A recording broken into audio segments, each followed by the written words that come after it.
भारत राष्ट्र समिति के जरिए तेलंगाना की सियासी तारीख में एक नए बाब का आगाज हुआ है। TRS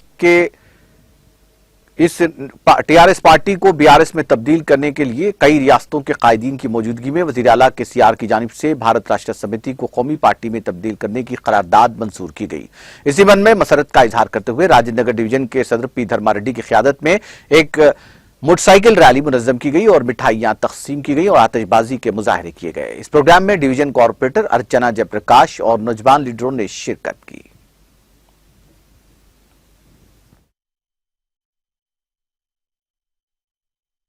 party national party BRS form कर दिया हमारे केसीआर साहब ने। तमाम मुल्क के जो 20-30 करोड़ मुसलमान माइनॉरिटीज़ है, इस पार्टी को सपोर्ट करना बोल के मैं उनसे अपील करता हूं। मुझे यहाँ मौका दिए गए तमाम लोगों के लिए जय बीआरएस, जय तेलंगाना। आने वाले जो 2023 में एक सेकुलर है हमारे माइनॉरिटीज़, उनके लिए भरपूर साथ देंगे और आने वाले इलेक्शनों में भी मैं तमाम लोग। రాజేంద్ర నగర్ డివిజన్ అధ్యక్ష వహిస్తున్న బోరెడ్డి ధర్మారెడ్డి అన్న గారికి నమస్కారం। ఇవాళ వచ్చేసి మన కేసీఆర్ గారు జాతీయ పార్టీని డిక్లేర్ చేసినందుకు చాలా సంతోషంగా ఉంది। తెలంగాణ కాకుండా జాతీయ స్థాయిలో కూడా టీఆర్ఎస్ పార్టీ ఇంకా ఉన్నత స్థాయి రావాలని మనస్ఫూర్తిగా కోరుతున్నాను। ఎందుకంటే